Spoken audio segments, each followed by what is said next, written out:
Karishma, is she coming?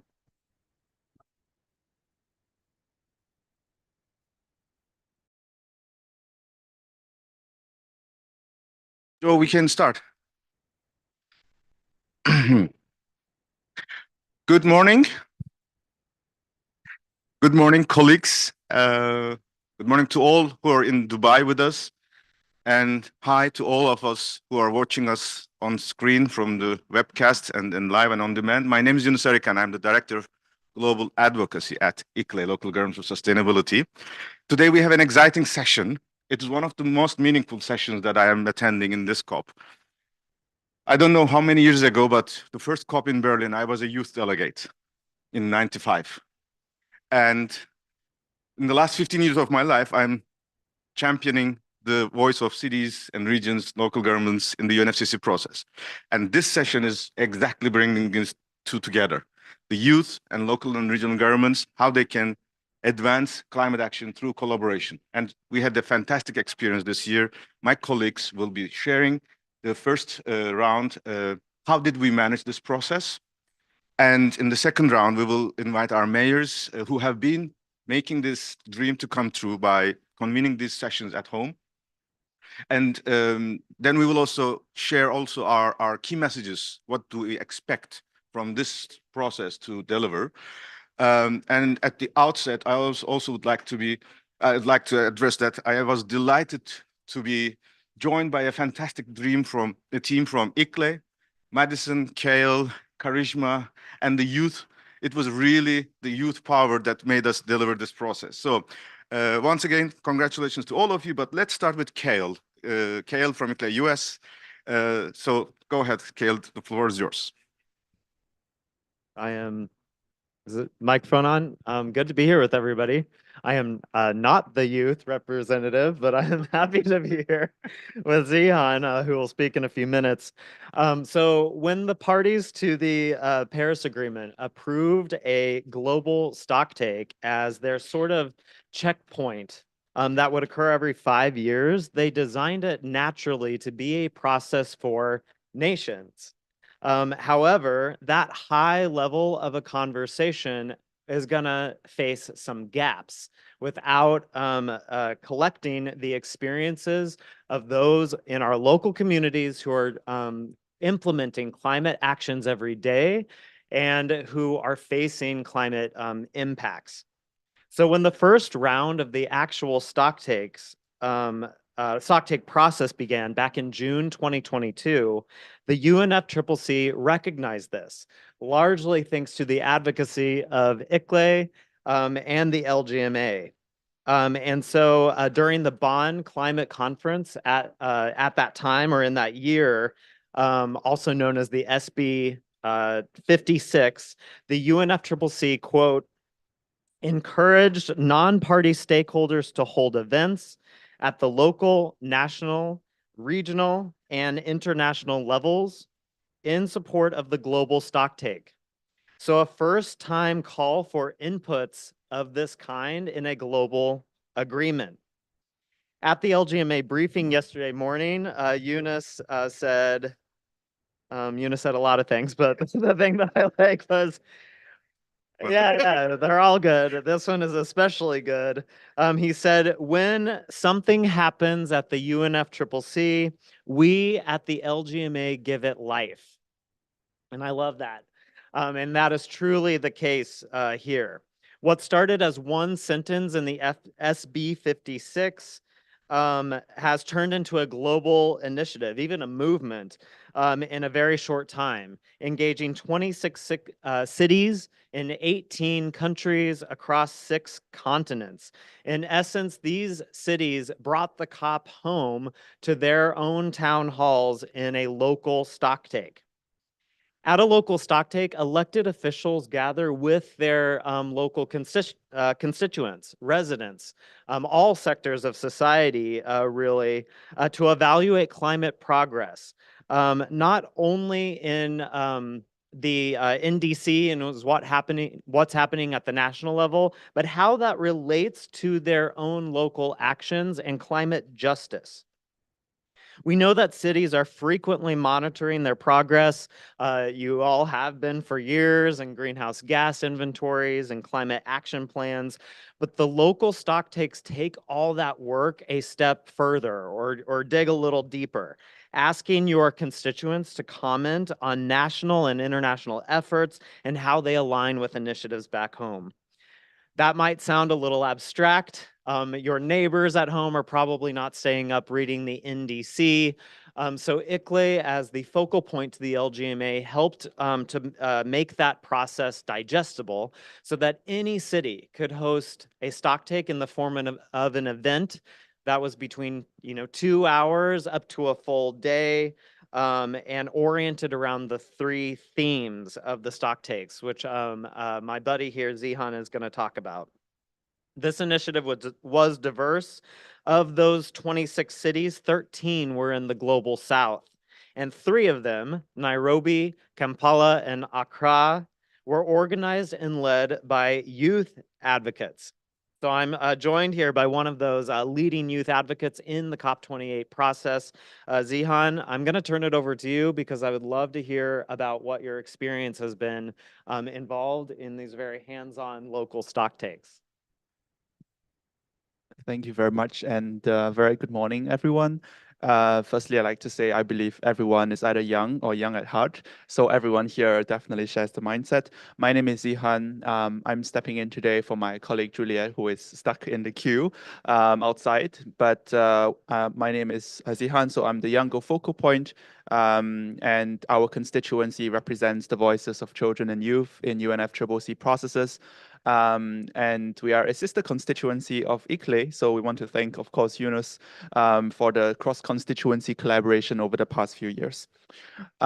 We have in Youngo a very unique system whereby we take the voices of young people from around the world to COP, recognizing that COP is a very privileged space and not everyone has access to them. We built over the years many local, regional, and global conferences of youth to make sure that there are these conversations being held in a grassroots level and accelerate action from there. And through those local conferences of youth, which, by the way, happened in more than 100 countries around the world, allowing us to collect more than 750,000 inputs from young people, and I have also the brochure here. We were able to develop a partnership with ICLEI through the local stocktake, and what that involved essentially, and I would love to hand it later to Juliet, as she was involved actually in the one in Kenya, was to really build a connection between the Alcoys and the local stocktake and ensure that there are community level town halls engagements that ensured that young people had a say in discussing how they would both shape and implement the NDCs in their local community and their national level as well. And I think this also speaks to Article 64 of the Glasgow Climate Pact, which actually urges parties and other stakeholders to engage youth in local, regional, and multilateral processes. And I would like to highlight 3 insights conveyed by those who are involved in the local stocktake process, those youth delegates. The first is that it's really important in these youth-led local stocktakes for it to be an inclusive process that profiles the voices of marginalized and vulnerable communities. It's tempting sometimes to see youth as a homogeneous kind of community, but we really are not. There are a lot of young people with very diverse experiences. Many of them are on the climate front lines facing the impacts of climate change. And it's important that all of them are included, not just in panels, but also in the processes of decision making.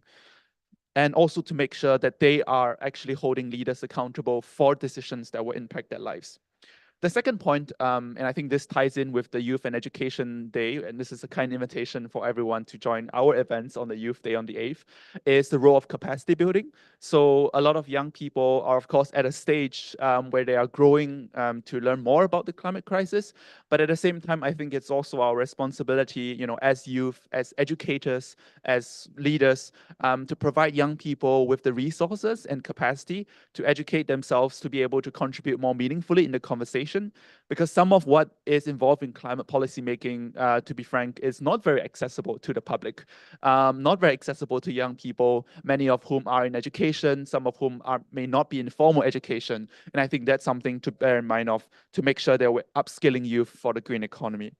And the final point we wanted to say is that for all of these projects to be sustainable and to leave a lasting and a long-term impact, it's important that there are mechanisms built in to ensure access to finance. Because in the end, a lot of these projects, they can be, we can have town halls, we can have these discussions on a local level, but what arises out of those in terms of projects that can be done in the long term needs climate finance in many different forms. And I think that one of our youth-led climate philanthropy organizations, the Youth Climate Justice Fund, has actually highlighted that less than 0.76% of global climate finance goes to youth-led projects. And I think we have a responsibility collectively to address that.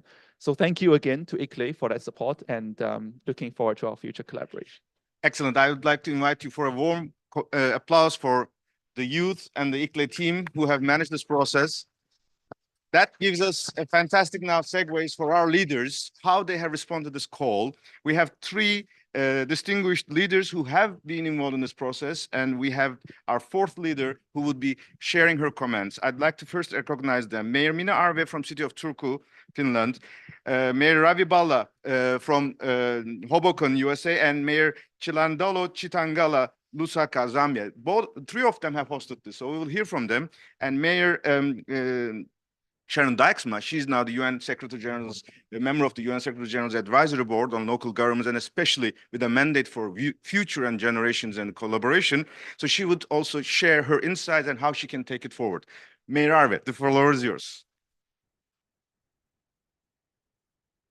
Thank you, Yunus. I also think this is so important topic, so I wanted to stand up literally also here. Thank you for your amazing example and leadership also what comes to the youth organizations and how you are taking this initiative for your own hands and showing us example and challenging us as a decision makers in local levels and also in national and global levels. I really appreciate it, and I was really impressed by your achievements, and all those points that you raised up were very, very important. But also we can keep saying that cities matter, and I really truly think so. But in order to do that we can say that we are really going to be and we are the voice of our local communities, we have to have the dialogue with them in order to know what is the voice of the communities that we have. And that's why I welcome also very much this initiative of town hall COPs around local governments and in cities, because that's the way to also make it very visible and give the insights from the local discussions to this. And we were in Turku organizing this town hall COP in the beginning of November. We were one of the 31st cities to organize these in certain matter, and I think this is very good start for all of us. Our participants to this town hall were having very various background and age. We had youth council members. We have a youth council in Turku. We had climate grannies there. We had representatives from our local theater. We had representatives from the universities, from Red Cross, from Scouts. So very widely, different ages, different kind of NGOs, companies, universities, organizations. And that's, I think it's really, really important to have all of these around in the table and shared insights. And that was our main goal. Collaborate, sharing ideas and thoughts, and have really good and constructive dialogue among all of us. So our goal in Turku is to be climate neutral city by 2029. It's only a few years to go, and we are well on track at the moment, but we do need our communities to participate in this action. This is something we cannot do alone. We also need our businesses to be there to work and collaborate with us and share the same ambitions and share the same targets. So that's why we were discussing on how to reach this.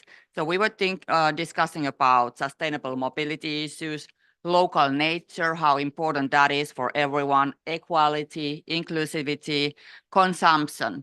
They were these topics that we were discussing. And something what came interestingly from my side, at least, up that everyone agreed that we should be better able to model the scope 3 emissions as well. So in order to kind of understand also in personal level, what is that effect of the footprint that we have, that would be very important to understand. And that what we are doing in Turku as well at the moment. We are trying to model this together with other Finnish cities and ICLEI actually.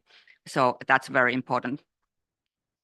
So local leaders in the first house, we are accountable for our residents. If we are not facing the promises that we are giving to our residents, that will be quite short way, at least for the mayors. So the next election is waiting for there. But it's no point of blaming anyone or pointing fingers in climate work, because that's not helping in the individual level at least. And that's what we're also discussing about, that it's very important to empower citizens, empower our communities to do the work and see that the work that we do is something very important, and it's actually giving us hope. Quite often you hear that 1.3 life could be miserable, you have to give up something. Well, you have to give up something, that's definitely the truth, but you have to make different kind of choices, and that's not making the life miserable. It may be different, but not miserable. We have example in our area how the local economy has been growing, creating new jobs because of the circular economy, because of the new energy transition from the fossils to the renewables. So these differences, but it's actually giving us hope that we are doing well, and we can be doing well in the future as well. And funnily yesterday, my colleague, mayor from Tirana, Arion, was talking about the same issues and how important it is to include youth. And he was having this example that how much people are investing their own car and how much they do invest into their children. At least that gave me something to think about, that making it quite roughly on the level that people are making choices.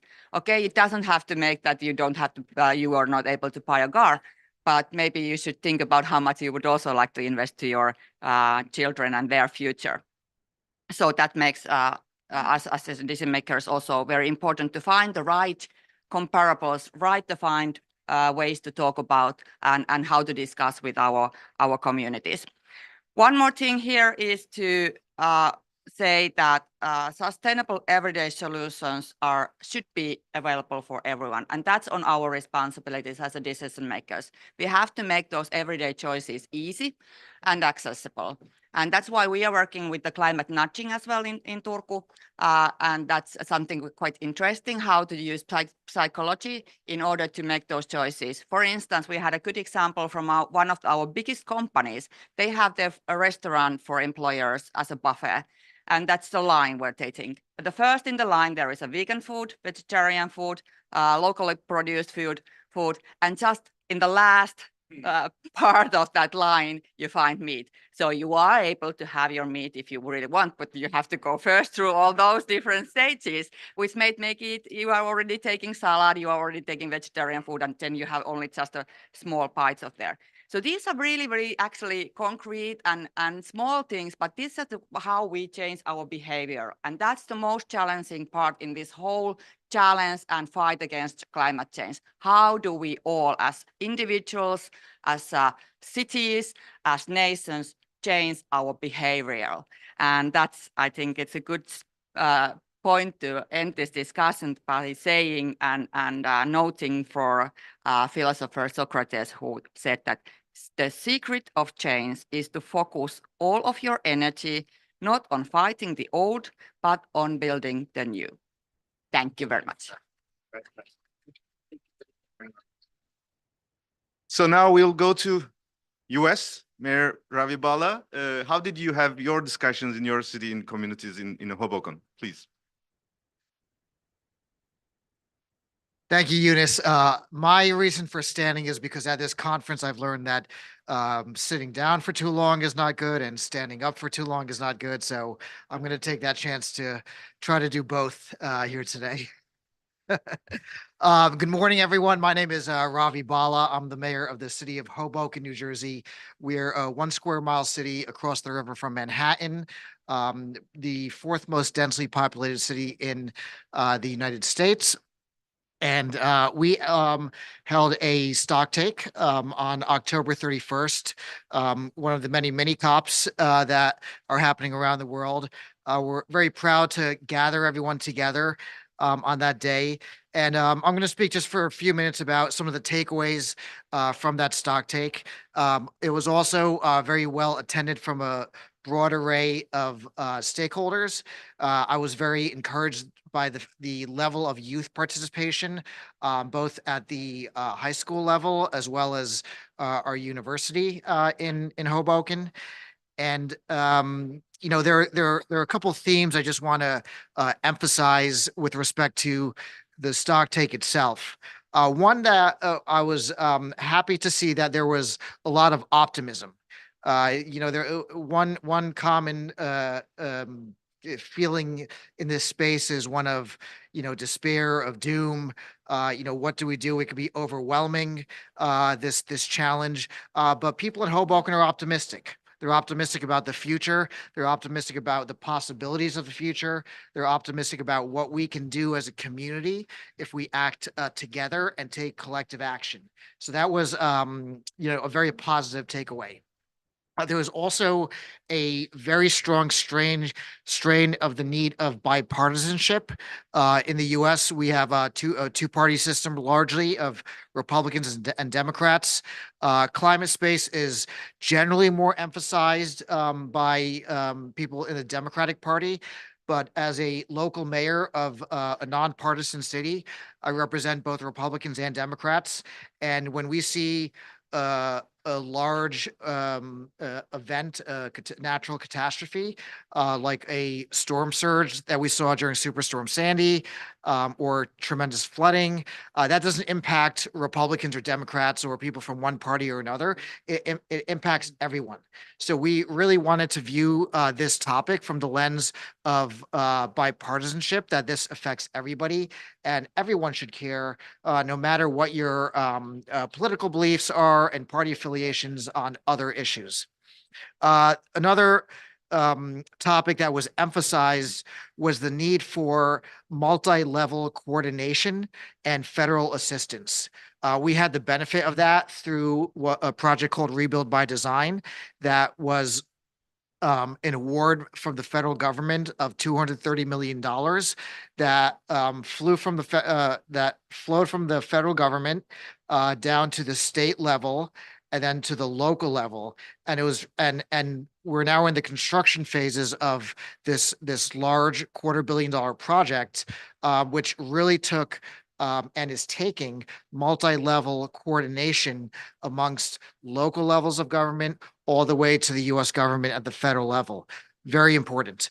Thirdly, we felt that there was a need for greater public awareness. There's already a lot of public awareness in Hoboken about this topic, but making sure that this is as much as possible at the forefront of people's radar, we felt is very important in order to bring more people involved and to bring more change. Secondly, in terms of themes, we talked about some of the challenges that we face in the coming years. One is that there is, I think, an inherent resistance to change, and people are used to their habits. So introducing new concepts like managing food waste in a more responsible way through, for example, composting, is something that is not what people are ordinarily used to. And it's that resistance to change that we need to kind of break through. Plastic pollution, use of plastics is also very prevalent in the United States, and trying to reduce that is also something which requires change. And I think human nature is not necessarily always used to and sometimes resistant to that change. Also, a challenge we felt was some of the abstract nature of the discussions that take place around this topic. So when we talk about our goals for reaching carbon neutrality or reaching net zero, it's hard for the average person to really understand what that means in layperson terms. So trying to communicate to the general public, we have a lot of subject matter experts here at the COP. That's why we're here. But to actually connect to the average person, we need to do so and communicate in a language that everyone can easily understand. And sometimes our language, it gets mixed into like jargon, and people have a tough time understanding acronyms, understanding verbiage that is something that we might be used to, but to the common person might be difficult. And last, in conclusion, some of the takeaways is that I was very happy to see that residents generally are very engaged and well informed in Hoboken, especially the youth. There's a lot of energy out there amongst the youth to get involved. And I kind of compare that to when I was younger, although youth is a product of mentality, not necessarily age, as you said correctly. This was not necessarily at the forefront, but I saw now that this really is to a much greater extent at the forefront of people's minds. Lastly, there was an urge by the stakeholders at the mini COP for more federal government involvement to discontinue fossil fuel projects. Fossil fuels are the greatest emitters of greenhouse gas emissions. In Hoboken, we are one of the few cities in the country to file federal litigation against multi-billion-dollar fossil fuel companies. So when we talk about let's act on loss and damage together, I think we should contextualize that in terms of not only governments contributing to a loss and damage funds, but making sure that the people who causes the damage also pay and compensate for the loss and damage, or excuse me, for the damage that's been created. So that type of litigation to seek remedies for the losses is something that we seek to do actively in Hoboken as well. So thank you very much for the opportunity to debrief everyone on our global stock take. Excellent. Excellent, Mayor Bala. Now we are going to Africa. Madam Mayor Chitangala from Lusaka. We were hearing about your youth council experience in Lusaka at COP27. So we were very, very excited at the moment we heard announced the stock takes that you also would like to take to your city. And you're one of the so many cities in Africa and the Global South who take this. How did you make this possible, and what was your lessons learned? Please, the floor is yours. You can also address it. Oh, please. That's good. That's good. That's good. Gonna stand too. Okay. Good morning. Good morning. Yeah. My name is Chilando from Lusaka, the capital city of Zambia, with a population of over 3 million people. So you can imagine where you have 70% of unplanned settlement. So we do have these challenges of climate change. Our stock take took place just slightly about 2 weeks ago. And I think it was very important because now we wanted to know where we are now with the residents of our city. And then we also wanted to put together a climate action plan and also just look at the activities that we've been doing, how well they've been working in the communities. So we wanted to know how we had gone in the implementation of the planned activities that we have been doing over the last few years. So for us, we made sure that we engaged what we call ward WDCs committee. These are the ward development committees that live in the areas, in the ward areas, the councillors that are in the areas, because they are the most important. They are the first communication between the people and government. And then we also used, we invited government departments and then also CSOs that included the youth and the women. We had this meeting and we asked for just feedback on how much they know about the issues of climate change. In the meetings that we had, it was very important for us because we always use a bottom-up approach just to understand how well they understand what climate change is and, you know, how we can help fight these challenges.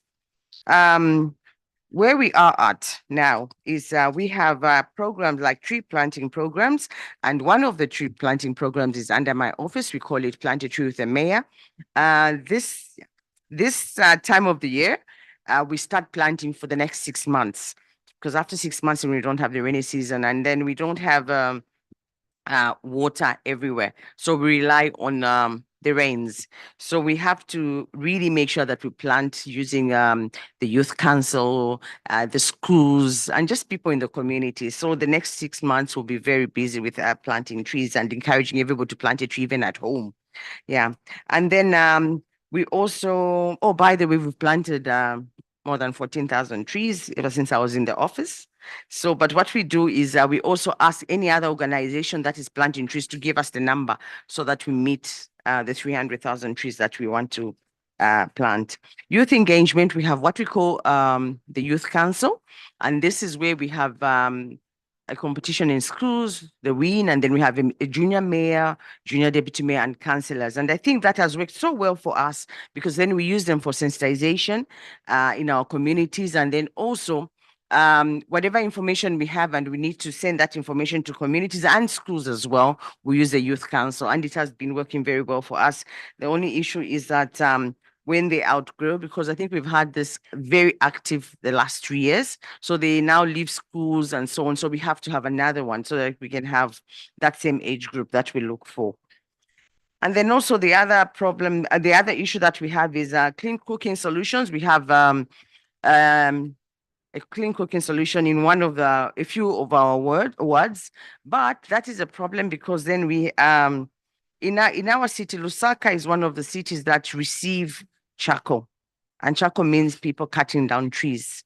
And so that is one of the biggest challenges. And the cutting down trees means that it's from the burner, the seller, and the user.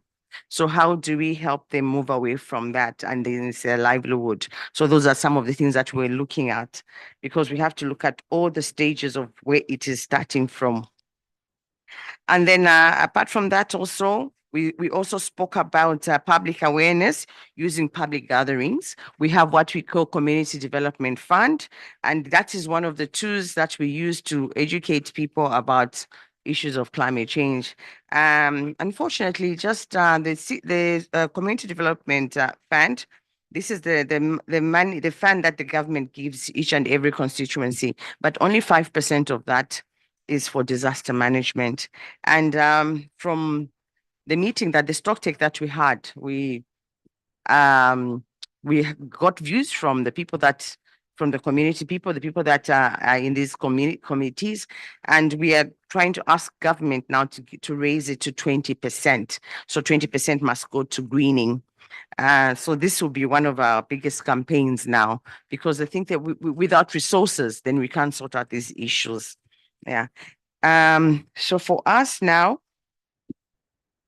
where we want to be now, sorry, before that, some of the challenges that we've been facing as a city is urban flooding. Like I mentioned earlier on in the introduction, 70% of our city is peri-urban and unplanned settlement. So we have urban flooding, so that leads to disease burden. We have waste management issue, a waste management problem, and in most of our markets, we try to educate our marketeers to manage waste properly, but that is a very big challenge in the city, managing waste. And then also what we discovered in our stock take is that there's poor knowledge of climate change engagement. Yeah, not everybody is aware of what is really happening, where we are out and where we are going. So it was an issue where now we had to explain to people. Yes, a few knew, but others didn't really know what was happening. So with having that kind of engagement, it gave us an insight of where we have to be. Yeah. So it was not disappointing. We thought then we have to really do a lot of work, yeah, to make sure that they are on board with us. And then also a lack of a local climate adaptation plan, and also inadequate finances at community level for climate action. This is the reason why I would like our community development fund to actually give us 20%. I hope they can have that 20% that we can take for greening. So where we want to be, we want to use clean energy for cooking. We want to have a local climate adaptation plan in place, which is a CCAP. We don't have that in place. So that is also a challenge, because then we don't have any warning system for at the community level. Yeah. And then, of course, we want to have a pollution-free environment, and then have a climate resilient clubs in schools and communities, those who want to introduce, and just have a proper waste management system where we teach our children how to separate and so on, and then also at household level. We've been trying to do that. It hasn't done very well, but we're still at it. Yeah. So we want to use the media to educate, and then information also, and just working together with our stakeholders in the city, and also align the district plans with the national plans. We do have a national climate adaptation plan. So we want to align even our IDP, which is integrated development plan of the local level, to align it with at national level as well. And then also we want to conduct more sensitization and advocacy on climate change challenge issues, and also ensure gender and social inclusive is mainstreamed as well. Our conclusion was that climate change is needs really serious concerted efforts from all stakeholders, and then also local government through the local authorities must play a very vital role, and they must ensure that cities are planned to be climate smart and resilient by bringing all stakeholders on board. This is in order to ensure the cities contribute towards action intervention and are also able to withstand the effects of climate change, such as floods. Like I mentioned, because we are coming from an unplanned city, 70%, so we have issues of flooding, and we need to look at, government also help us to move to slum upgrading, but I know that require a lot of money, and the local authorities don't have that kind of money. That's the reason why we want to be supported so much at local level. So those are some of the things that we had, the outcomes of our stock take. Yeah. Thank you. Thank you so much. Yeah. So, Mayor Dijksma, in Paris, you were the minister on behalf of the Dutch government signing the Paris Agreement. Last year, you were our special envoy at COP27, and now you will have another responsibility for the UN Secretary General. What is your takeaway and what is your contribution to this process? Yes. Thank you, Yunus, and thanks to the colleagues for their remarks. I would like to give 5 strategic points, if I may, for the next couple of months. Yes, the Secretary General has asked 15 mayors worldwide to be his special advisory group on his so-called Summit of the Future. And the Summit of the Future, I think, is for him an icebreaker to really make the change happen. Because what we see now on worldwide level is that things, although I want to be optimistic, are not going fast enough. And I think that the Secretary General wants to use this summit to really reinforce the outcome of the SDGs and the work that we have to do within UNFCCC. So therefore, I would think that we can be his um, companions. I think that we can be his forefront if we want to. And for that, the local stock take is important. First of all, because we can team up with youth, for instance, and other marginalized groups, and give them also the voice at the table, which national governments most of the times are not doing so. Some of them are a perfect example, as the Netherlands is, but many of them are not. So I think, therefore, this is one point. Second point is gain more public support. I think that there has to be almost an outrage within the citizens on why their politicians are not acting as they should. And we could help organize this, and not as a violent way, but as a activist way. So this is, I think, the second issue that we need to address. And thirdly, we need to take this local stock take as a mean of strengthening our position towards national government. I think that we need to be full forced a part of the national stock take. The NDCs need to bring in the local authorities and what they are doing, and there is happening a lot, as we heard this morning. So this is something that we really need to do. Fourth, we need to use it also to give cities and regions a better position within the structure of the UN. And I think here also the Summit of the Future can be actually a way to organize this, actually having a seat at the table instead of being in the side events. That is what we want.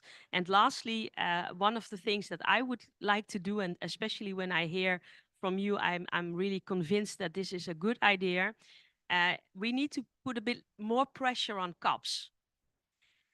And I think that if we would organize, for instance, before this Summit of the Future, a kind of youth COP, where the outcome would be represented towards the world, that could be that little pressure that maybe some of us need. So I think that would be a great idea. And if I hear the local experiences of this, then I think that it can be something to scale up worldwide. So these are a few of the points that I take. I know we're already run out of time, so I would leave it like this. Yes, yeah, we will, because I hope that in June we could organize this Youth Cup. We are now here, Matthijs and I, and my coworker and I, to gain support and funding, actually, because Utrecht cannot pay this by itself. So we are talking with all kinds of people to see whether we could fix this, and that would be really a great idea. So if you have money, let me know. Thank you. I'd like to invite all our speakers stand up for our family photo. In addition to our mayors and colleagues who have hosted these stock takes, as well as our mayors. So Mayor of Valvispai, Mayor of Quelimane, Maria from Rosario. We have Juliet. Please join us. You came late, but please, and Madison, join us. We will then immediately leave the space so that next session can start. Thank you very much for all your support and leadership. We will take the message forward.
Oh, okay, don't worry. Yeah. Good morning, everybody. Welcome to this session. I'm going to go straight ahead and introduce Gino van Begin from ICLEI, who will make the opening remarks. And then we will have a presentation from also from ICLEI, from Esther, and then I from UNCDF will moderate the discussion. But this is a very, very important session, possibly the most important at COP, because so you're in a lucky place, because we're going to be discussing a way of having a city-friendly investment pipeline. Everybody talks about bringing the private sector in, projects, bankable projects, but on the terms of whom? They have to be on the terms that works for the city, for what the city wants to achieve. And that's what UNCDF and ICLEI together can bring with this Cities Bridge facility. Gino, the floor is yours.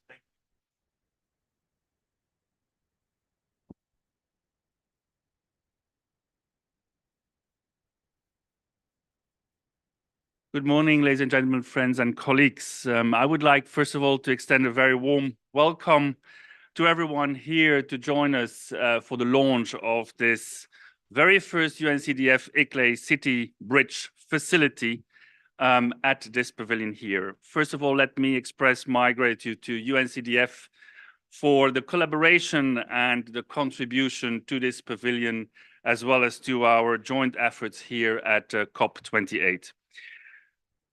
UNCDF and ICLEI have maintained a long partnership over a number of years now and collaborating and promoting together sustainable urban development.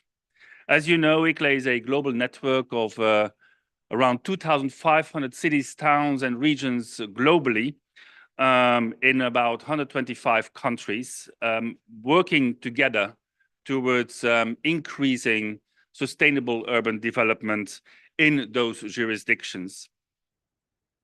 And as you very well know, the global urban population is expected to double within the next 25 years, and the frequency of the catastrophe that we have seen that are coming forward due to climate change, those hazards will rise and therefore have even more impact on cities and urban areas in the future. And therefore, it is absolutely necessary that cities, local governments, regional governments weapon themselves better to tackle and to envisage and to anticipate, where possible, prevent also risks that come forward through this. For all of that, we are very happy that with this new City Bridge facility that we are launching here, we can hopefully contribute to investment, to funding the projects that these cities will put forward in the next years. Here at COP28, for ICLEI as well as UNCDF, we have and are calling upon the parties, the MDBs, and the regional development banks to close, first of all, the financing gap that is in the meanwhile more than $1 trillion annually, and that gap is actually growing. So it's a massive amount of funding that is required to actually equip the urban world in the attention of climate change impacts.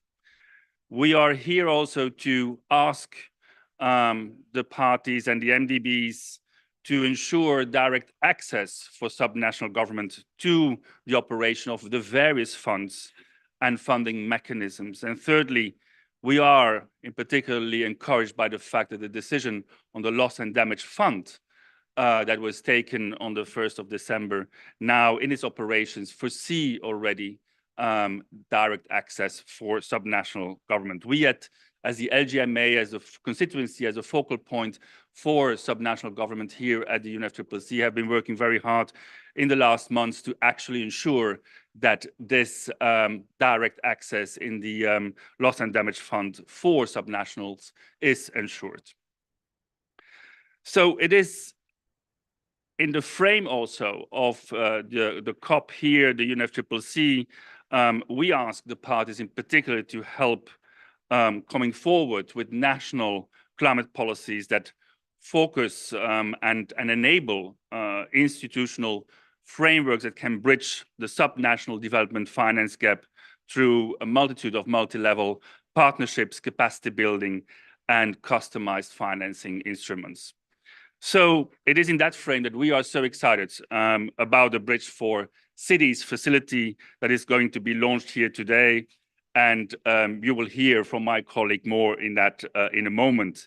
But essentially, I would like to say that the City Bridge facility will allow national government, national leaders to engage with their subnational leaders to work together, and in doing so, enhancing the sustainability financing that to become far more accessible and to jointly work on those issues. ICLEI, as part of the City Bridge facility, will provide the technical support, the capacity building to accompany subnational governments in the applications and in the instrumentalization of these projects and ideas. So the City Bridge facility has a component of really being a project preparation facility as well, but we hope that it's going to be more, and that it will be leading to an investment facility that can support, in particularly, secondary cities in the least developed countries. The City's Bridge facility will complement a number of other existing instruments already, like the GAP Fund, our own Transformative Actions Program, the TAP, the CCFLA, which is the Leadership for Urban Climate Investment initiatives, for example.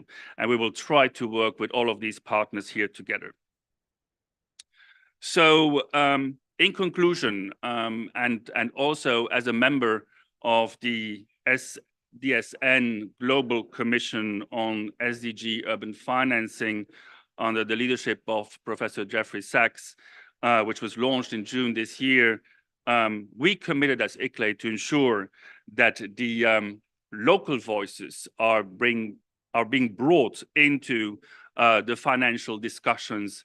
And therefore, I'm so pleased that today, with our colleagues from UNCDF, we can come forward here and present to you the UNCDF ICLEI City Bridge facility. Thank you so much.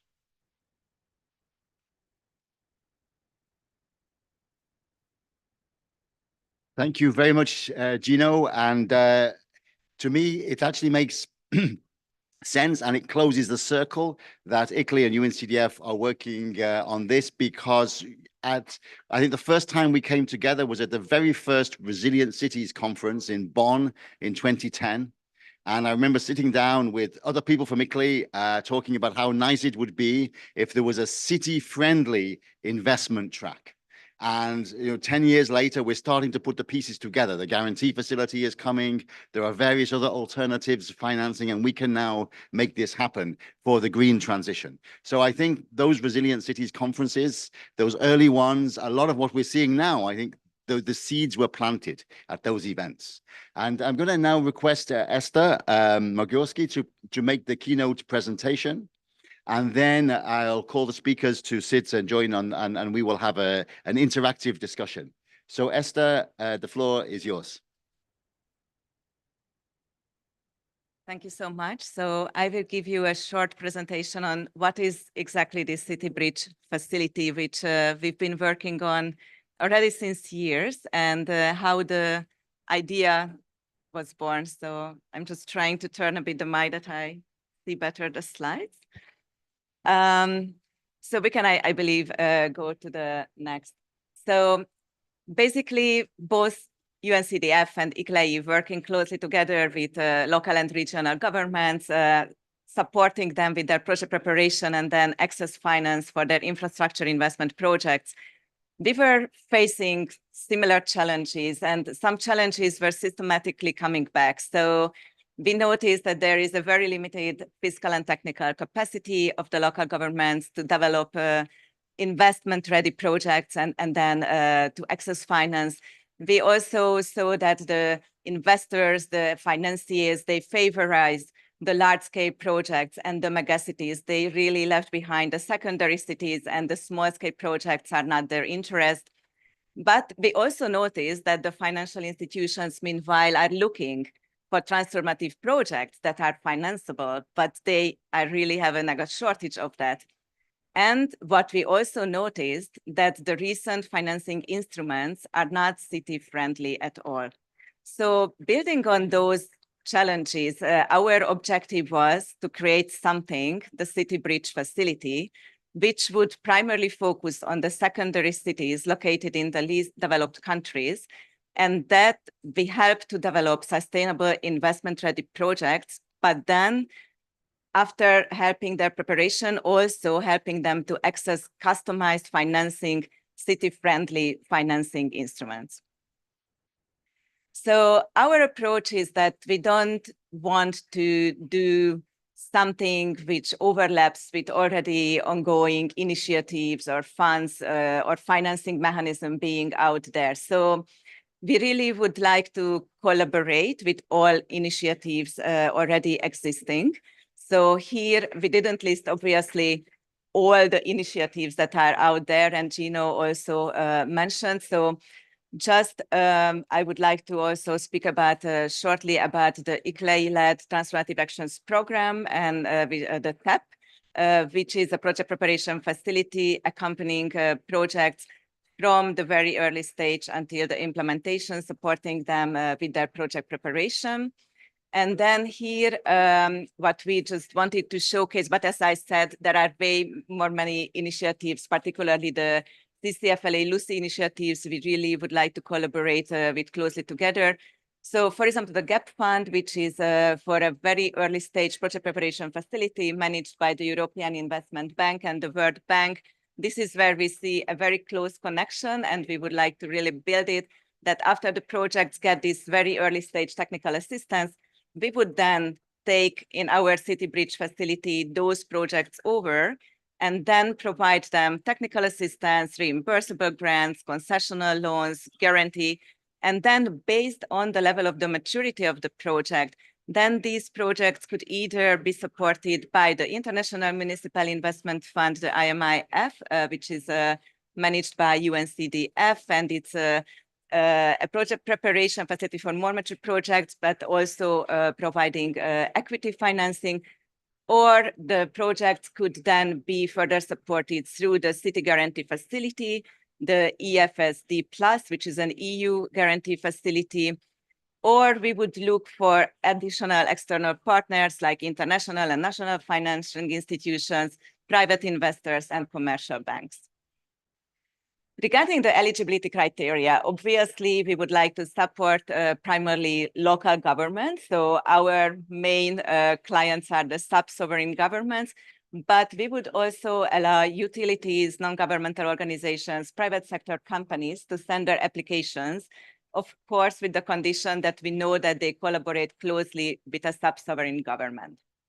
Our geographic area would cover particularly the secondary cities in the least developed countries.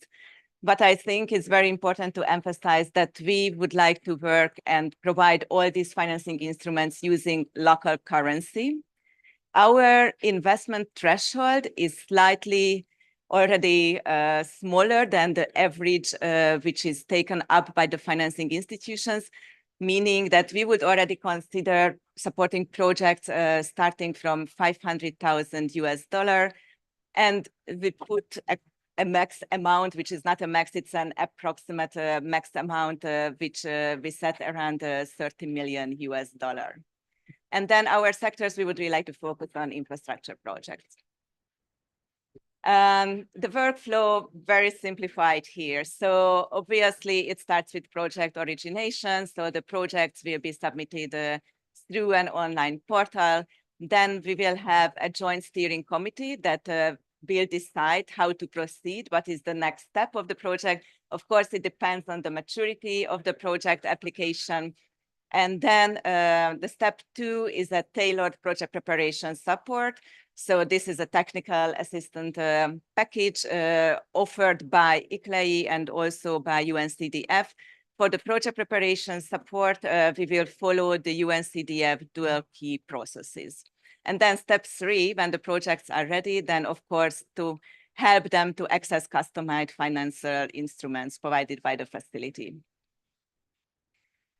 And finally, regarding the funding and the duration, so I think it's very important to emphasize that this will be one application process. And through one application process, projects will be able to access the project preparation support and then also accessing finance.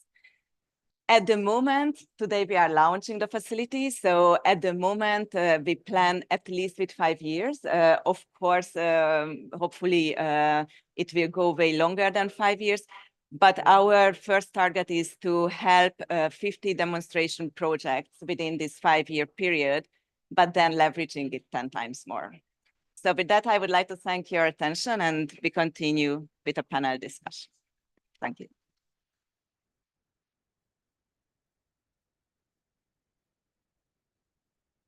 And maybe please go back to the previous presentation, if that's okay. And I'd like to invite the panelists. First, His Excellency Lamine Diba, the permanent representative of the Gambia to the United Nations, please.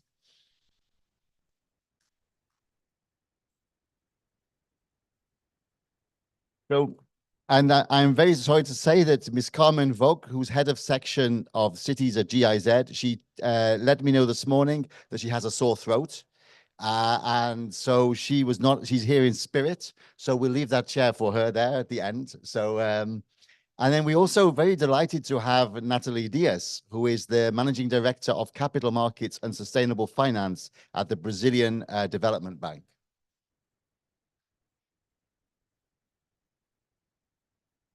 And from the European Union, Lars Gronveld, head of section, also sends his apologies. I don't know if anybody else is representing Lars.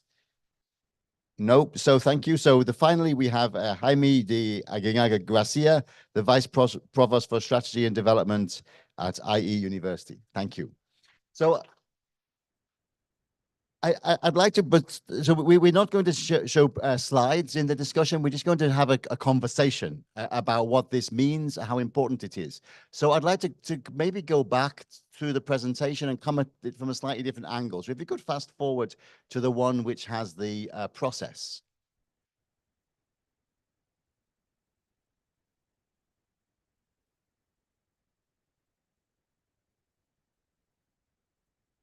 So I think what makes this different, I mean, you may be thinking, well, I've seen so many of these project preparation facilities. So what makes this different? I think 3 things makes the Cities Bridge different from anything else you've seen before. Firstly, even with regard to the GAP Fund and others that you may be aware of, the Cities Bridge, it's a city-friendly pipeline process. So the starting point is not the requirements of any particular financier. The starting point is what it is that the city would like to achieve. That is the starting point of the Cities Bridge approach.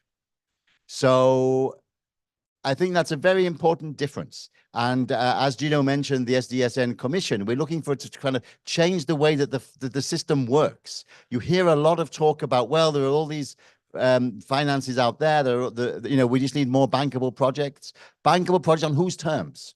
Of course, on the terms of each individual bank. So you can't expect a mayor, particularly in some of the least developed countries, to run around trying to organize things for this bank or for that bank.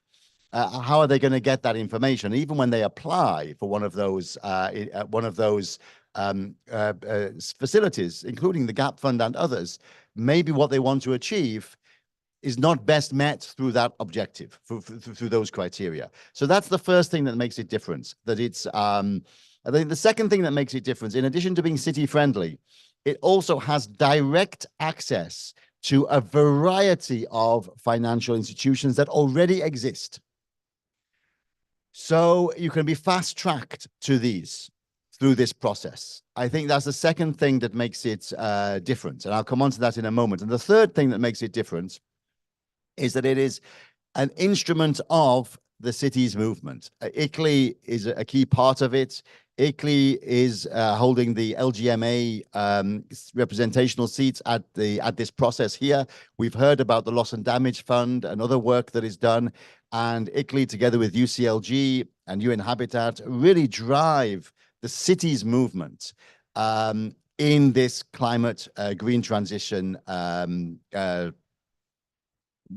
priority, this imperative that we face in the world. So we felt it was very important that an institution like ICLEI joins forces with us to bring this together. So how will it work in practice? I'm going to give you two concrete examples.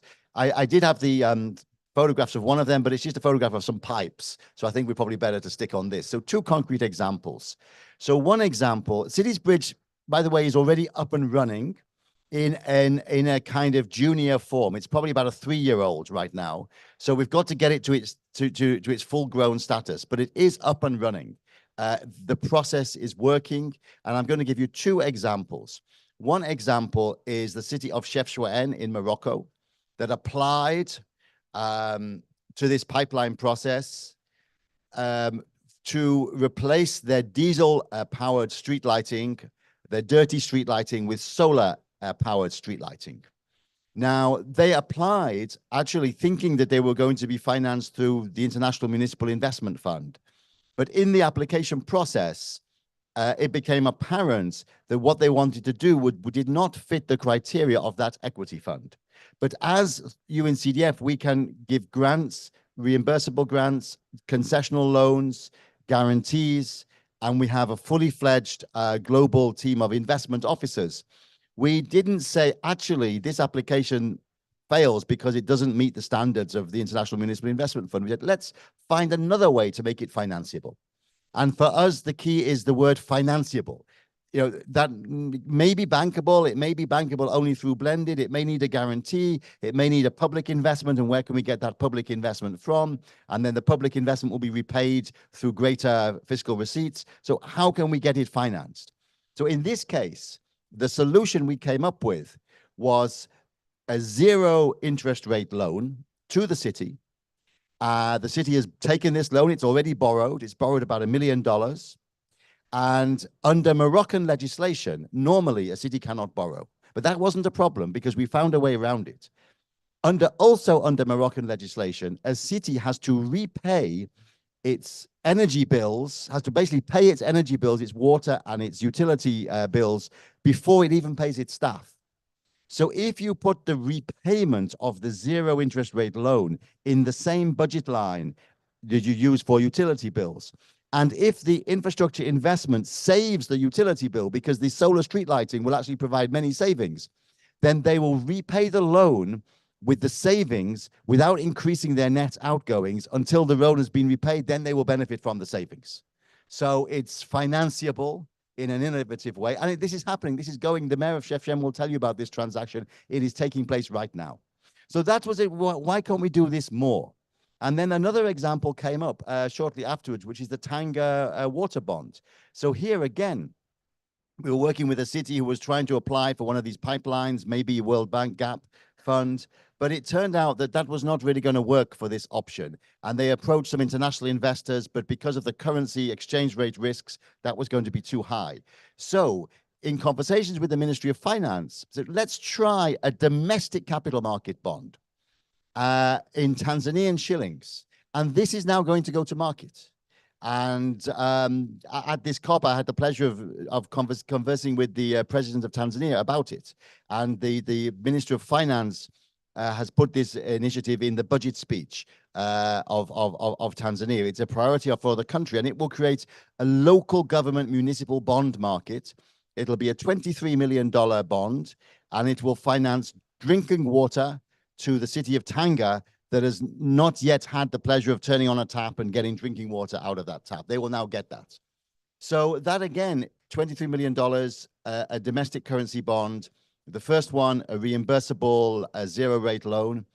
They can both be scaled up. For the Tanzania, the scale up will be more similar transactions once that model is established. And we're looking at Mwanza, Arusha, other cities in Tanzania. And then that will then take off.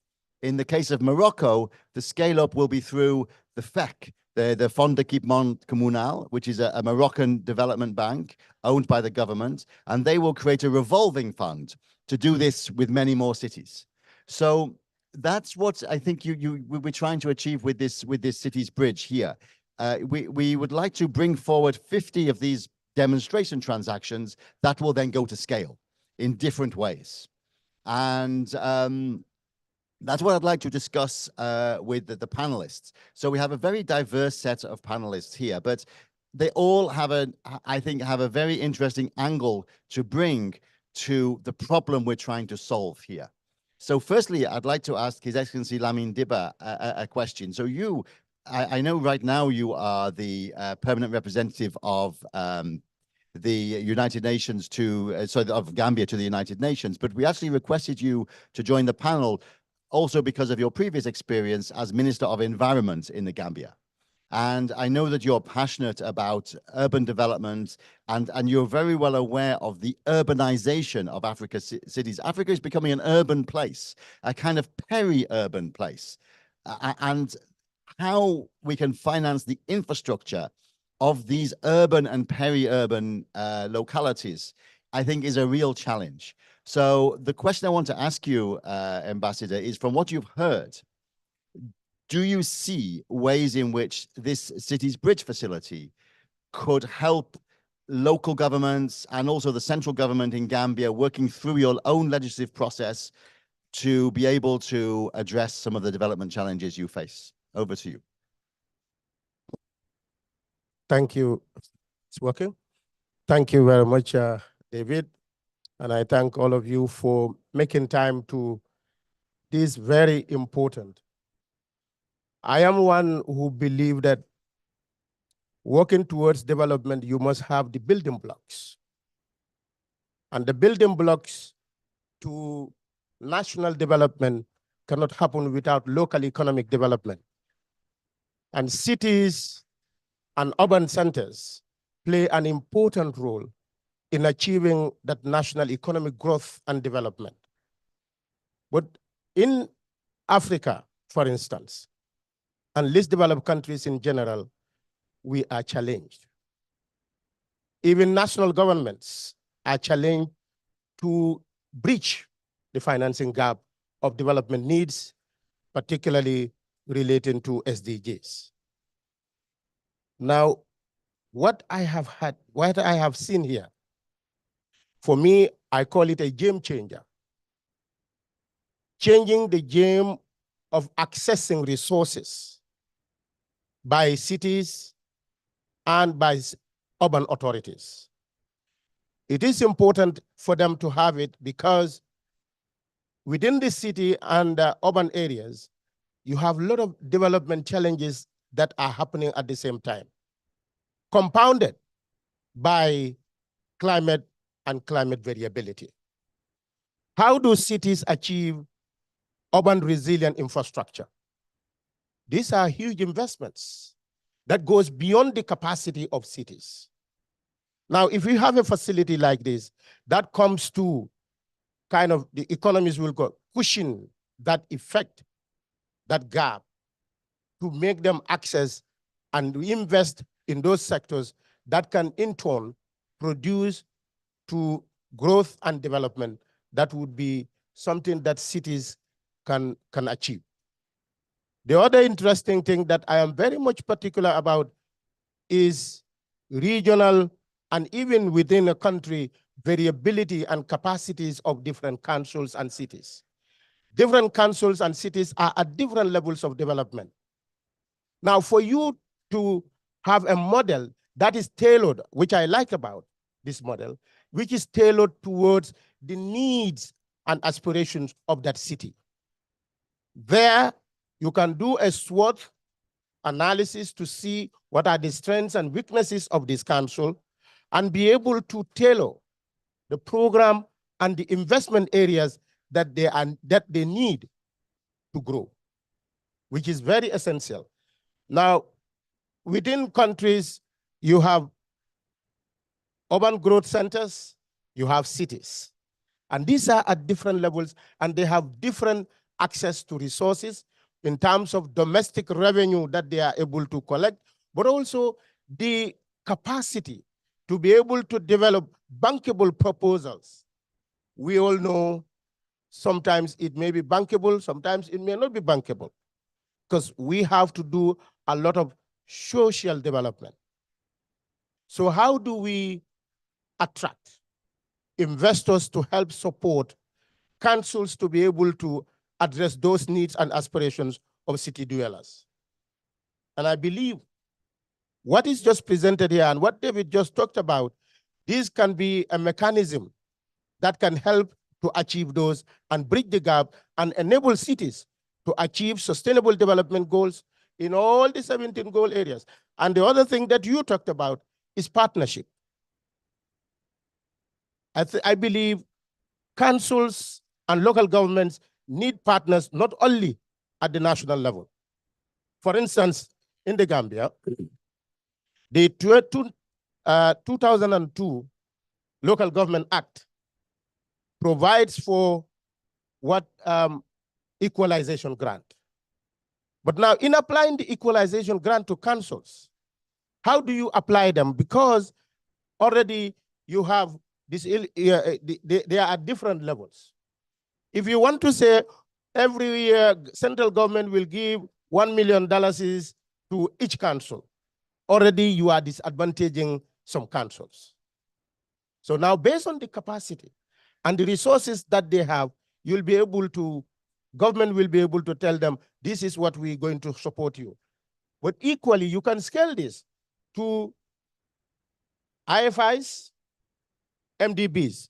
Somebody talked about this, which the debate is very hot at the United Nations. How do least developed countries achieve sustainable development goals and also their needs for climate and climate resilience? The current trajectory and the current setup at the IFIs and the MDBs would not allow that to happen because already we are in what we call debt trap.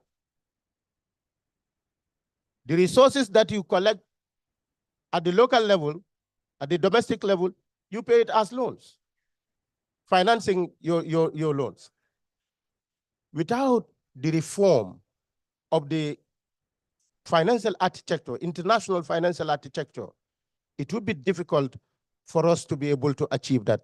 And I know participation of citizens starts with councils and cities.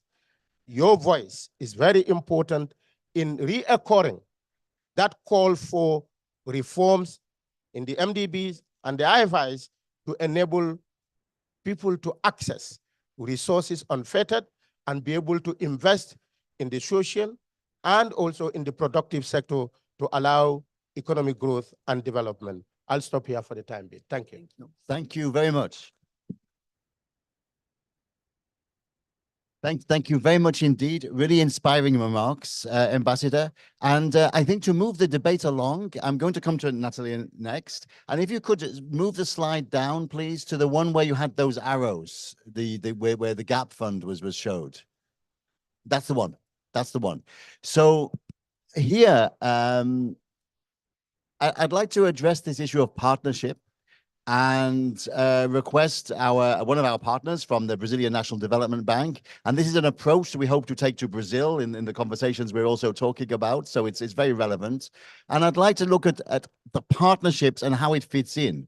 Now, and also relate to a little bit to what the ambassadors just said. So you see there, it says GAP Fund. This is one example of an existing arrangement which has a particular set of financing criteria. So the GAP Fund will result in something to be financed through a World Bank loan or a European Investment Bank loan, probably to the country itself. So when you look at the GAP Fund reports, there are many projects that don't make it because they were not able to be blended into a World Bank or EIB financing package for whatever reason. Now, it doesn't mean that they're not valid, as I mentioned earlier. And the report is full of projects that didn't make it. And that you can group those by themes: waste to energy, street lighting, solar lighting, as I've mentioned, water, as I've mentioned. So we have a capacity now at UNCDF to work across these themes and to look at other solutions that might be relevant. So that's what we hope. That's why we put the GAP Fund there, because we're talking with we're partnering with the people who are working on the GAP Fund, EIB in particular, to see how we can liaise with them to pick up some of the investments that they're not able to take forwards. And then you see here Cities Bridge Facility. So you see the mention of the City Guarantee Facility, EFSD Plus. So with the European Union, and it will be announced here at COP on the 8th of December, they have already allocated 154 million euros for a city guarantee facility that will guarantee city-led projects. And it will do this through working with domestic banks and national development banks. And that's why I'm going to come to you next, because we actually spoke with them quite specifically. We would like the City Guarantee Facility to help national development banks find ways of financing cities in developing countries.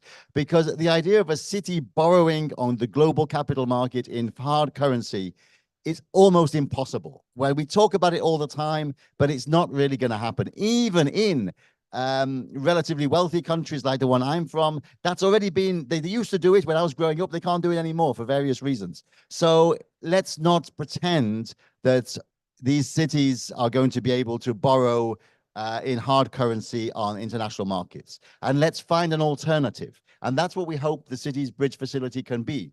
Yes, there will be some sovereign borrowing through the national governments, but they're pretty much maxed out. So through this City Guarantee Facility, through picking up off the GAP Fund, through the International Municipal Investment Fund. So let me mention this one. This one is actually managed by Meridian in Paris. We work on the pipeline. We offer the pipeline to that fund, and that's an equity fund. So that will not lend you any money.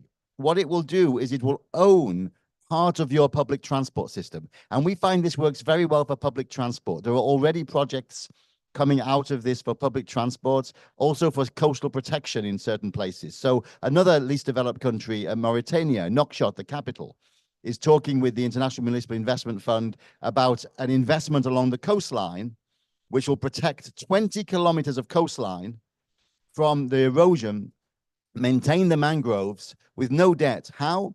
Because of course there'll be a real estate in development there at one place, and Meridian will own that real estate development. But that will only be half a kilometer long.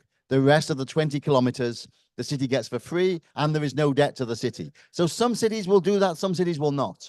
On public transport, the way it works is the International Municipal Investment Fund will own the revenue from your bus system or your tram system, let's say for the next 30 years. A portion of it, maybe 50% of the revenue of your local transport system will go to them for 30 years. That's how they make the investment, but there's no debt. So yes and no, it depends. That's what we will be doing with the Cities Bridge Facility. Like, what works and how can we make it work for you? And I think it is a city-friendly investment fund. So now coming to the Brazilian National Development Bank, we're trying to bring this approach as well, of course, to work with you. And this would mean cities and small towns in Brazil, in the northeast region of Brazil, the poorer region of Brazil, being able to access these kind of approaches, and including the guarantee facility, to develop slightly different ways of financing their projects in partnership potentially with the National Development Bank. Are you ready for this? Because it's different than what you've been doing before. Yes. Well, thank you, David. First of all, thanks UNCDF for the invitation, and thanks for all of you that have taken the time to see us here today.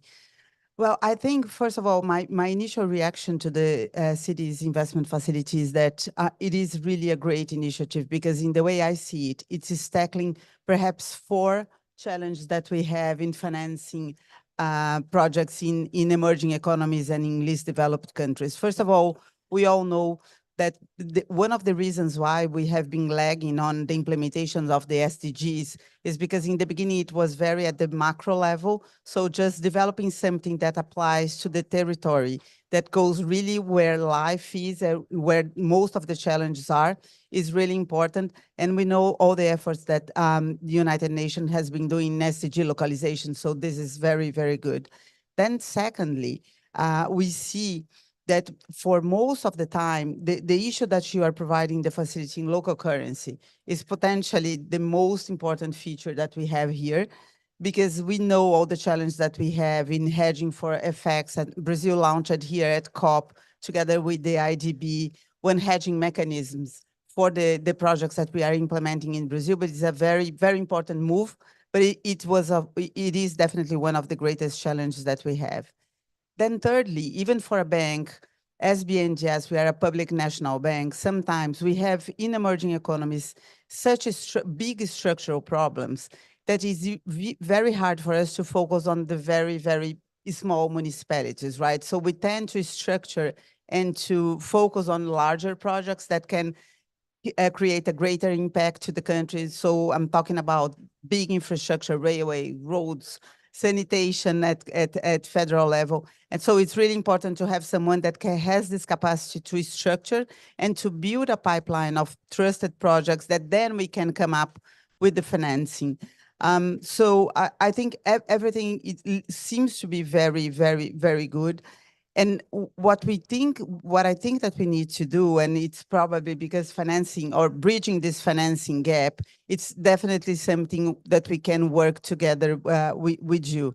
And the way, and in this portion, I mean, it's not only the gap, we will need to rethink how we can tap these funds from either the European Bank or the World Bank, and rethink the way that they lend to public development banks. Because as we know, we know how to structure the project, we know how to measure externalities. But the issue that we are still being measured by the credit ratings in the international system that is not fair, that does not take into consideration all the aspects that we have, does not factor in, for instance, ESG factors. BNDES has a Basel ratio of 34%, a delinquency ratio of 0.01%, and I get a 4-notch downgrade on the sovereign just because I'm based in Brazil. So I think when we design this financing gap, we need to think, do we really need a sovereign guarantee? BNDES has never defaulted in these 75 years of history. So how can we kind of raise funding based on the financial strength of the bank so that we can actually plug into the efforts that you guys are having? So I think if we can come up with something that is really smart in that way, this is going to be super effective. Thank you. Thank you very much. You came up with a very interesting point there. Oh.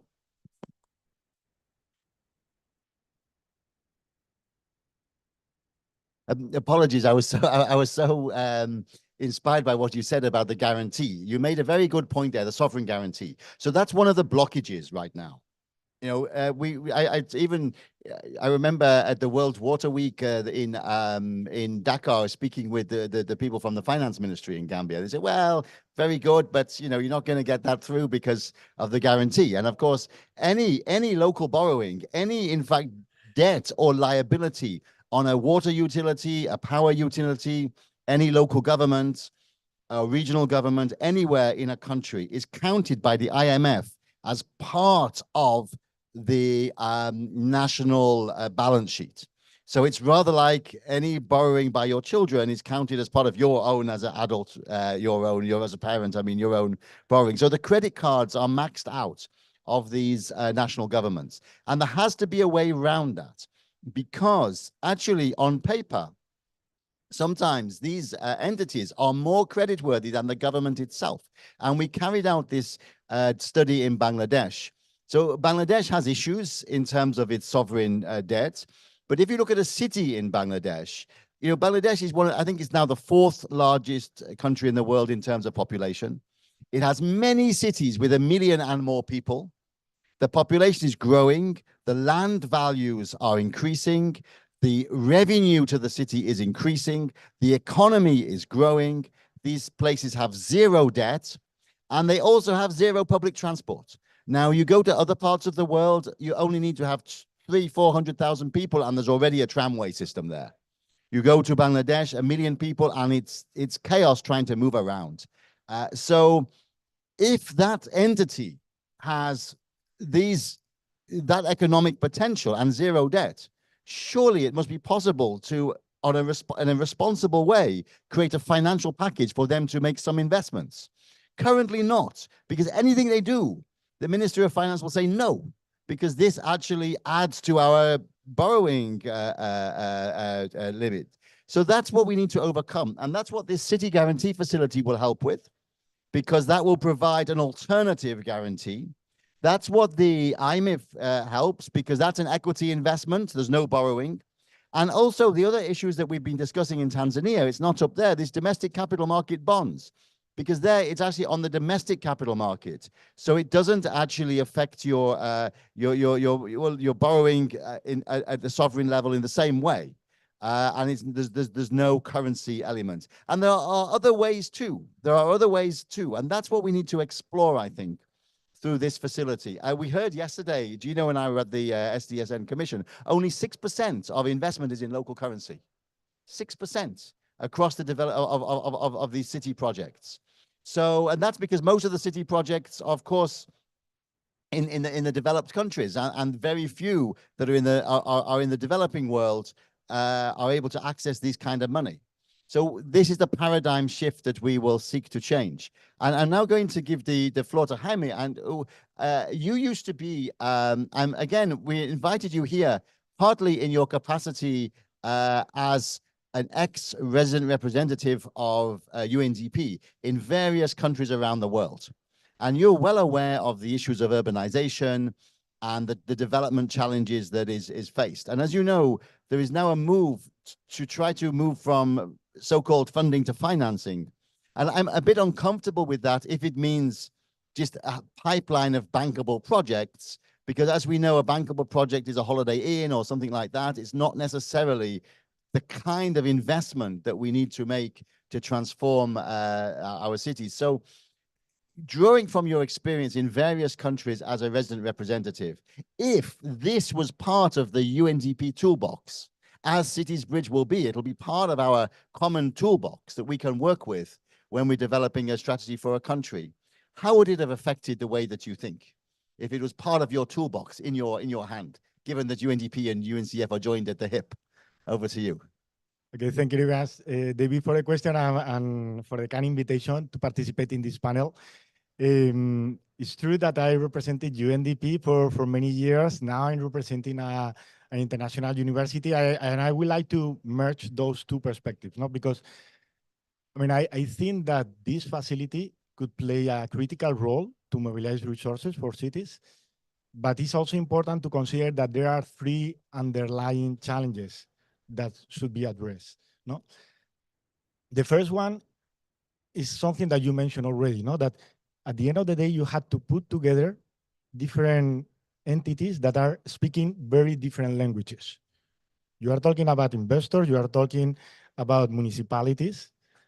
And one of the critical challenges is that they don't speak the same language. We are talking about bankable projects, or we are talking about priorities of municipalities, right? So that is a critical gap. And it is one of the bridges that it should be built. The second one is that urban environments, by definition, are very complex systems. We are talking about a huge complexity in social, economic, and political levels, right? So you need a lot of information, a lot of data to really see where are the opportunities, because we are talking about hundreds or thousands of cities. And then when you talk to investors, you have to have a very deep understanding of where are the opportunities, not only the priorities of the cities, but also the opportunities and how you can handle that level of complexity and information. The third dimension that is also critical is something that you mentioned, no? The capabilities, no? And you mentioned also that different cities have different capacities, and also it's one of the key areas of the project, no? So how you build that human factor, no? To ensure not only that you address the problem, but also that you empower those ones to then continue to have sustainability on that. I worked for many years in UNDP, and then I moved to academia, right? And universities were created to address those three things, right? Universities, the word university comes from universe, because originally it was the place in which you mix people of different animals for them to understand each other, right? So we can help mobilize that ecosystem of different partners, right? We work a lot with financial institutions, we work with municipalities, we work with, I mean, in my particular university, we work with around 25 UN agencies, right? And we try to connect those different languages to ensure that there is a common understanding. The second element that I mentioned, the complexity of cities. I mean, universities were also born to generate knowledge, to focus on evidence, to create knowledge, to now handle huge amounts of data with artificial intelligence and with different methodologies to ensure that we can identify where are the opportunities. No? And I think that that could also be a contribution of academic institutions. And the third element is capacity building. No? How we are able to build those capacities, ensuring that that human factor is part of the equation. No? And we don't need to reinvent ourselves. Those are the three things that academic institutions do. So I think that it's also important when we talk about genuine partnership and multi-stakeholder conversations. I mean, also think about unusual partners that could also help to solve that equation. I think that's a very important point. And a lot of data is actually already existing in local universities, there's a lot of local studies are already there, and they're not really taken advantage of when one is designing these projects. So I think it's a very important angle, and we will certainly bring that into the thinking in this process. So I'm very happy with these contributions. Thank you very much, everybody.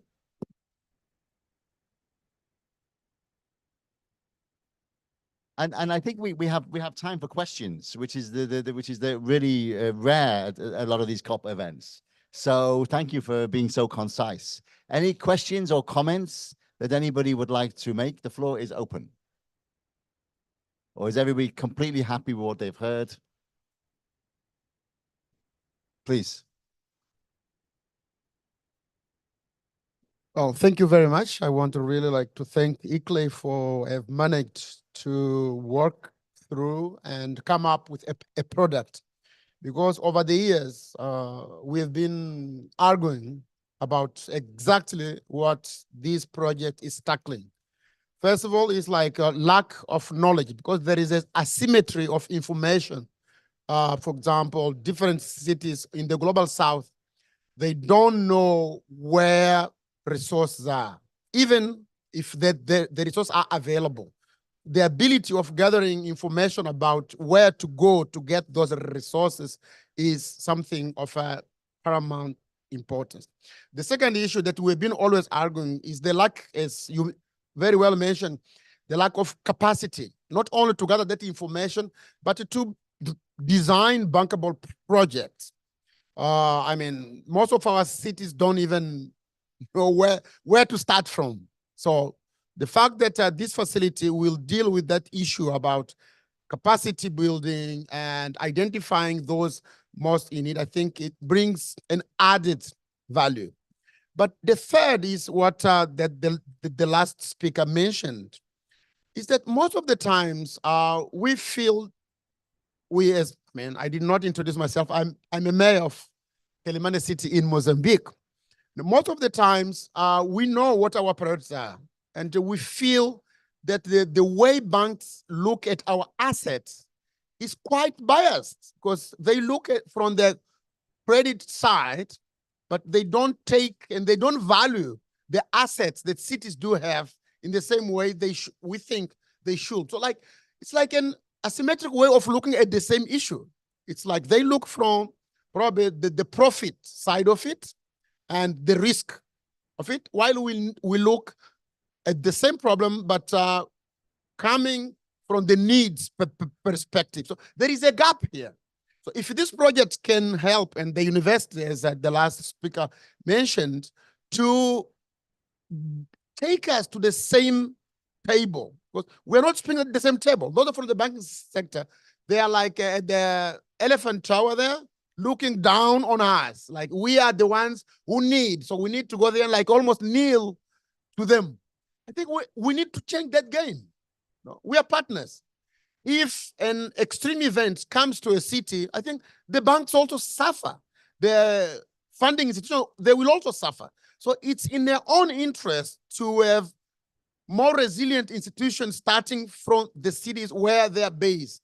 So I think that this is really a move forward. So congratulations for both institutions that are working to it. Of course, we need to make it work, because most of the time we create institutions and they don't deliver. We need a monitoring mechanism, and we need also like to have how will I put it? Like you mentioned here 50 projects. I mean, let's have a monitoring mechanism to make sure that when this period ends, we have at least those 50 working, so on. And let's make it inclusive. Most of the time, I'm here, I know about it, but other mayors they are not here. So the issue of asymmetric access to information, I think it's very important. We need to make sure that we are inclusive and information is shared for those most in need. And because unfortunately, those most in need don't have access to information, and the ones with least capacity, we need to try to bring them on board to make it meaningful and to have the impact we expect. So congratulations. Thank you very much. Thank you. Thank you very much, Honourable Mayor. I really appreciate that input. And I think perhaps we can use this as a kind of case study, given the fact that your position. So were you to apply to Cities Bridge, and it would be nice if one of the 50 could be from Kilimani, what would happen is you would not be talking to a bank anymore. We would, if you look here, you would come in here at this point here, and then we would be helping you to structure what it is you want to do so that it meets one of these different funding criteria, depending on what is your objectives. And that is what would be different about this. So we're not going to start off by saying, right, 5% interest rate, 20-year maturity, this is what you need to do to hit that target. Now, we also know that every country is very, very different. In Morocco, the city was not legally allowed to borrow, but we found a way around it.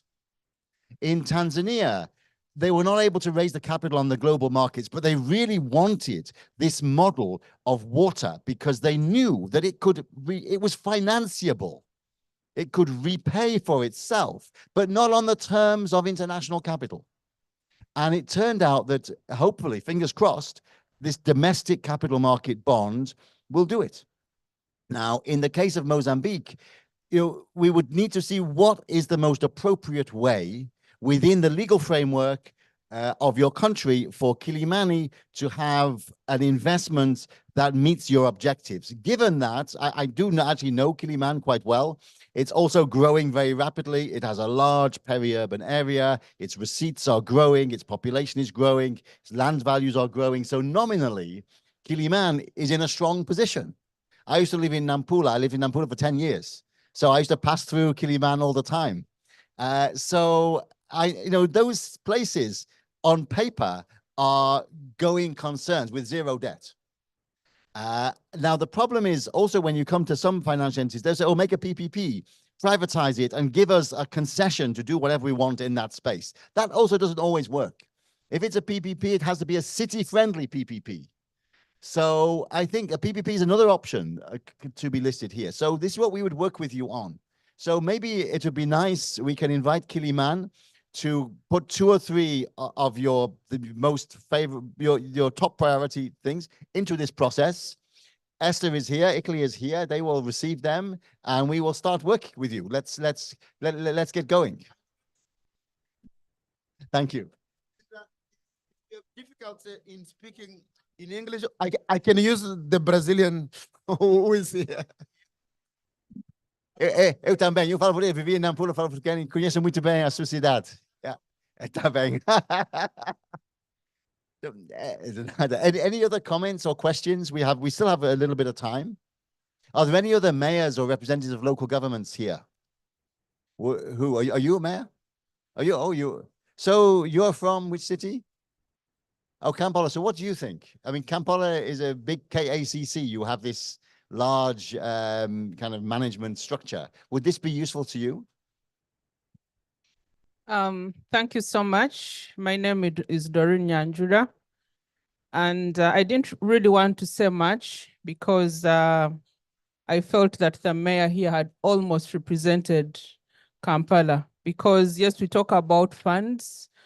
When you look at the issues of financing, you realize, yes, there's that element of the funds being available, but what actually is still lacking is the issue of accessibility. Yes, we are hearing about funds, they're available, but the challenge is accessibility. So I'd really be grateful if on behalf of the people of Kampala, we also join, just like you've invited my friend here from Mozambique. I believe that would really be a very, very great opportunity for the people of Kampala, where we still find challenges accessing finance from the national level.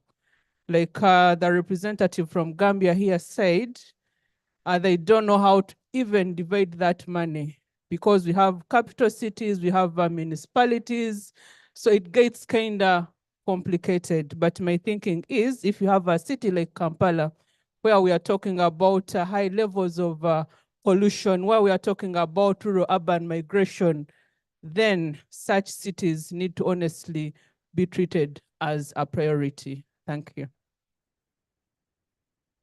Thank you. So we've been involved in the Kampala Ginger Expressway and some of the other investments around there. And I think this can be a way to bring those forwards. I think some of my colleagues have been involved already with you. Any other municipality want to? I think we have 2 minutes left. So please, the floor is yours, and then we will close. Thank you. I'm here. Can you hear me? Okay. I can speak? Oh, okay. So I'm from Lusaka, Zambia, and Lusaka is the capital city. So I mentioned in my earlier plenary that we are like over 3 million people. So there's a lot of urbanization happening in the city.